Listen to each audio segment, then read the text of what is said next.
everybody. Welcome back to McGann and Bagel talking about My Little Pony Friendship is Magic. Hello. And we are on Season 1, Episode 8 today, which is Look Before You Sleep, the first official slumber party of the series. Yippee! I never had slumber parties growing up, did you? Yeah, all the time. That's why you didn't have any. Oh. They're kind of terrible. Like, I feel like, and maybe I'm wrong, because I'm not a teenage girl currently, but I feel like they've really gone out of vogue. Like, girls are just not like, hey, it's Friday, I'm packing up my stuff for the weekend and going to, Katie's house. People do that. It's not because of friendship, it's because their parents know each other. Yeah, I've noticed that around here. I had that same problem where I grew up where, people made friends in kindergarten, and then 5 generations later, that's how you determine who your friend group is. Yeah. Anyways, though, this episode starts out with us looking at Canterlot, and we actually have a normal-eyed derpy that I noticed. What she actually goes by. What episode are you on? Oh, wait, what did I say? You said Canterlot. Okay, where are we? Ponyville. Ponyville. How do you forget? For Celestia's sake, how do you forget that? Anyways, we see a normal-eyed derpy, so I guess at some point they fixed the animation error where her eyes went in different directions. I'd assume they made the whole first season before people were like, oh my gosh, derpy! Like, her actual name is like Muffins, though, isn't it? It's Bubbles. Oh, I thought it was Muffins. It's Muffins or Bubbles or it's something, but we all still call her derpy. I know there was a point where I saw some merchandise and they didn't even write out her name. It was just like the emoji of a muffin, which is like, whatever, you guys do you, but what? She's silly. But the ponies are all working on different weathering things for a storm that's coming, and Rarity is making topiaries out of the overgrown branches. She's like making them into little tiny pony leaf things. She's making hedge-trimmed statues. Yeah, topiaries. Right, well, most people don't know what those are called. Okay. And the Pegasi are forcing a storm to come because they forgot to have a sprinkle a few weeks ago. They forgot to have a rain, I'd assume once or twice in a row, so they gotta do it extra hard now. Those earth ponies can't hold watering cans. I'm just I'm confused on why they couldn't do 3 days of sprinkling instead of one gigantic tornado-worthy storm. Well, some ponies need to go shopping. I feel like this is very loosey-goosey world building right now. But Rarity and Applejack start arguing with each other in this really weird bickery. And they end up going to Twilight Sparkle's library because it starts raining, and Rarity's like, I'm not taking shelter under a picnic table. And well, because it was muddy under there. Like, if you have a choice of shelter, would you rather a little bit of rain for a little longer? Look, I'm just saying, I understand Rarity's point of view because she is the only one of them that is like a pure white coat. And do you know how hard that is to get clean and keep clean? Like, she has to be a prissy little princess. She is a prissy little princess. So's Twilight. But I empathize with why Rarity doesn't want to get in the mud because Applejack is already orange. If she gets muddy and washes off and it doesn't all come off, she's not even going to be able to tell because she's orange. And Twilight says, don't worry, the library's safe because it has a magical lightning rod. Again, I'm just like, okay, but what? If you have these, why doesn't every house in Equestria have them? They can't afford it. That just seems so classist. These are... Well, Twilight's a Nepo baby. What are you talking about? I cannot yet confirm that Twilight is a Nepo baby. I'm just taking your word for this. But still, it's like, where's the guy selling magical lightning rod? Twilight has so much power. Why is she not helping and bettering these people's lives? Because she paid for it. She doesn't want to pay for everyone else. She's not a communist. She's benefiting from capitalism. And so Twilight's like, yay, let's have a slumber party. I've never had friends over before.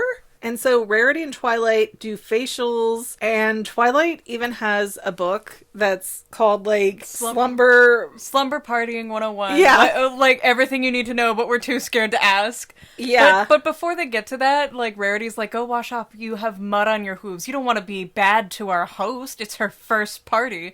Gaslighting queen. But doesn't Applejack need to clean up? Like, Okay, is yes. it not rude? Like, I'm not seeing the gaslighting in this format. Gaslighting Applejack into thinking Twilight would care that much.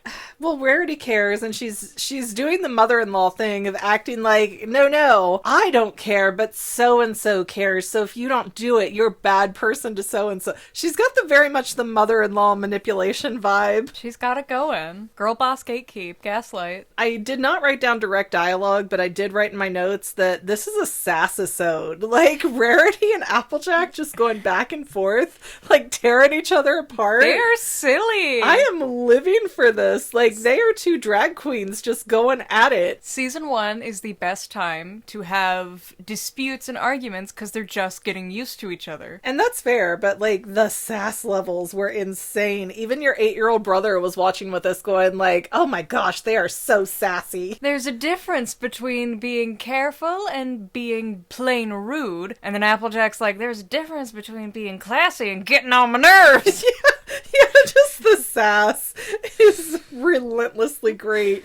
And Twilight Sparkle, I noticed, she really misses the fact that there's so much tension between Rarity and Applejack, and I'm kind of wondering, is Twilight maybe autistic, or is she socially stunted? You think she's not socially stunted?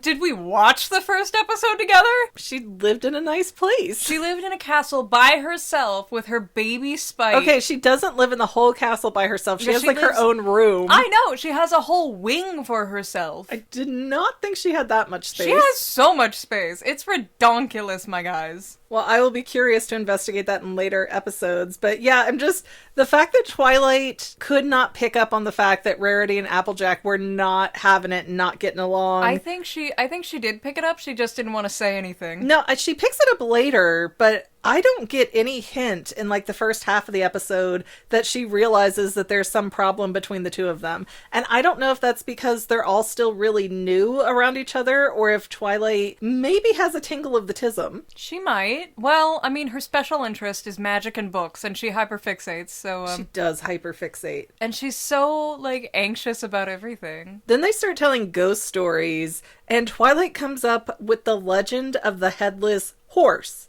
Not horseman, just horse. Which, culturally appropriate, but... Yeah. I do want to point out that is a ghost story that comes up repeatedly in the show. Oh, does it? Yeah. Interesting. But yeah, it just seemed like they all scared the bejesus out of each other with the ghost stories, and so, Twilight was the only one scaring. The other two were like, there was this prissy ghost. Yeah. And like, there was this ugly ghost. Applejack and Rarity used it to, like, further throw spears at each other, but Twilight's, again, totally missing that these two are having an issue with each other. Like, she just like, here, let me actually make you pee yourself. They didn't pee themselves, they hugged, which some might say is worse. It depends on your touch tolerance. Yeah. And Twilight also has this checklist of things to do of what they have been doing. And so they're making s'mores, they're doing truth or dare. Rarity ends up going outside and getting soaking wet in a storm, and then Applejack puts on a frilly dress. They have a pillow fight, which stops being friendly feeling very quickly. Have you ever been part of a pillow fight? At no point is it ever friendly. No, you're supposed to laugh and giggle and take out your passive aggressiveness on your friend that you can't directly confront. What male peeping fantasy do you have of a pillow fight? A pillow fight is life or death. A pillow fight is where you pummel the crap out of Jeanette because she flirted with your guy that you like, that you're not even officially dating. Like, that's where you put all the aggression that you've been keeping and you can't do anything about. And you break her nose with a pillow that you put the remote inside of. I think there might have been a reason that your mom didn't like you. Follow me for more slumber party hacks. How to make sure your pillow victims stay down. Hey, I am full of spite and I am competitive. That's all I'm gonna say. I know, but like, geez, I thought I was savage. At least we had friendly fire of don't hit the face. If she flirts with the guy that she knows I like, all bets are off. Okay, I'm just saying. I'm still mad about it, and it's been 25 years. Then we have all the pony ladies going to bed, and I do want to bring up Where is Spike? Did they mention it? Because he does not surface once Maybe in this he entire likes episode. it. He's a reptile. Maybe he likes it. But he's so into Rarity. I can't believe that Spike didn't pop up in this episode and just, like, try to curl up into bed with her or something. He's a baby. You don't know what he's doing. Maybe he's resting on a rock. I don't know. That's why I wish they would have said. But they have Twilight in her gigantic, like, hand-carved, king-size bed. And then they have Applejack and Rarity sharing, like, a full-size bed, and Rarity's, like, stealing the blankets from Applejack, and... Don't you love it when the element of generosity won't give you any blanket?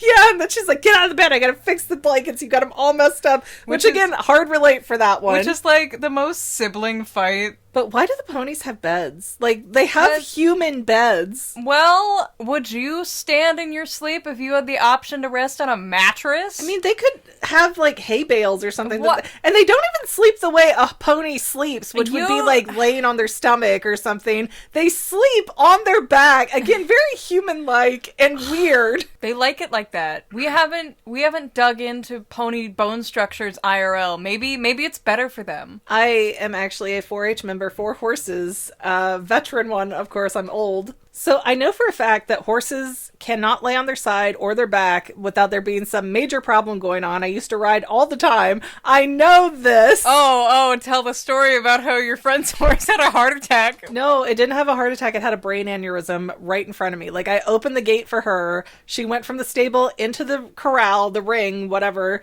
and I shut it behind her. They got like 10 feet in front of me. The horse backed up, sat on its butt, which is not a normal horse thing. He laid over sideways and kept his body arched in the middle so she could get her leg back out. And then he just started, like, sneeze exploding blood. And I mean, more blood than you would think could be in that horse's body. It was the most horrific thing I've ever seen in my life. Oh. So yeah, that happens sometimes. So again, that is to say, I take umbrage with the way that these ponies sleep in human beds on their backs. Well, those were horses, not ponies. What do you think? It's like saying that's a kitten, not a cat. They're technically not the same! Unacceptable! Like, what was that? And once again, if you hear jingling and the sound of ripping fabric, that's our cats deciding now's our time. Now is our time to shine. Look how fast I am, mama. But Applejack and Rarity are bickering so much about the bed and the sheets that Twilight wakes up and she's like, I can't check off the box for having fun because you guys are fighting. Also, where does Spike sleep? Is Rarity and Applejack? He sleeps in like a dog bed. This gets weirder and weirder. I don't know if you're messing with me, but we just go with it. I swear that you commented on this like the first time we saw it. Maybe I already brain dumped it, but yeah, just... are we gonna see it in the future? Like, you know in the beginning of Lady and the Tramp where Lady's in like a basket and she has a blanket? That's how Spike sleeps. That's so weird. I mean, you're not gonna pay for a full bed. So something happened while I was writing down the note, where does Spike sleep? And Applejack pulls a tree through the window. Oh yeah, they see a tip of a tree get struck by lightning and it's like wavering to hit some pony else's house. And she's like, well, I gotta get it now! It'll cost $10,000 to fix! So she was trying to be the hero. Yeah, but she didn't think about it, so she pulls it toward her. And it ends in the house. Yeah, it ends up in the bedroom area of the library.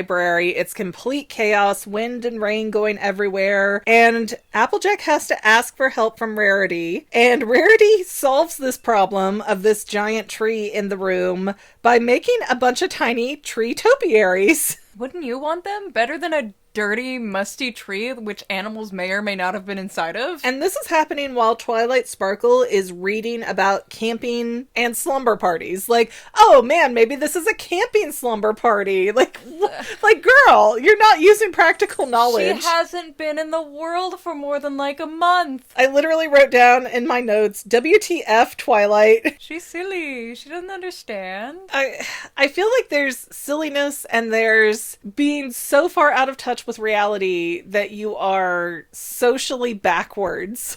Think about it. If you've spent basically your whole life in a gifted school in the highest class of society, and then the moment you turn like 15, 16, you were whisked out of that school into your own private life where you are expected to do nothing but read your glorious books and take care of your son. I still feel like you would look at a situation where you saw your friend pull a tree and there's a whole like little tornado happening inside your house now because of that chaos. She's never had to and you wouldn't go, oh, is this camping?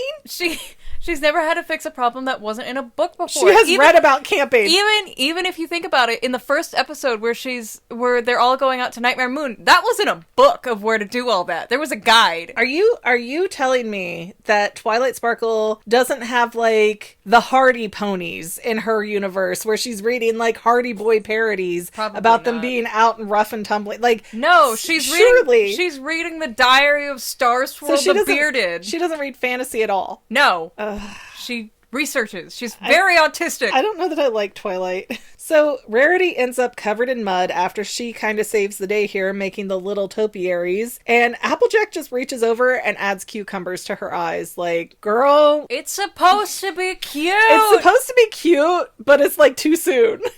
It's like bordering on a hostile action. Like, we are not on good enough terms for you to poke the bear right now. She put cucumbers on her. It's supposed to be like, oh, you made facials earlier, and I didn't understand why you had mud, so I'm gonna make this better for you. I think it's supposed to be cutesy by the way it's put in the show, but I would probably be annoyed about that in real life. What, you don't want some country bumpkin putting cucumbers on your eyes? No, not really. So we kind of end the episode. We have Applejack sitting there, and Rarity and Twilight Sparkle specifically have their hair up in rollers. Everyone has theirs. No, Applejack doesn't. Applejack has her tail, I remember. She does not match them in the amount of rollers then, if her tail has it up at all. I'm going to get a screenshot and we're going to see who's right, but they're playing a guessing game, and Rarity and Applejack kind of end up quarreling again over who's the most sorry, and like those two personalities just clash really badly. They get better. They get so much better. I hope so, because it makes me sad that they're so at odds. But yeah, that's the notes that I had for this episode. Did you have anything else that you wanted to add in? This entire episode felt very much so like I can't say that word, but a peeing contest. Quienes más macho. It definitely like my way of living's better. No, my way of living's better.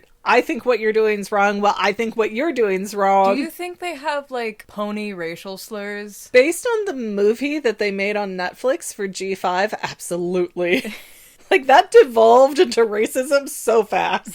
What would be an earth pony slur? I don't know if I want to open this can of worms, but we'll leave that to the comments. If you can leave a clean sounding slur that will not get flagged by YouTube, and bonus points if it's official from the series somehow. I'm curious. I'm kind of sure, like mudhoofers or something.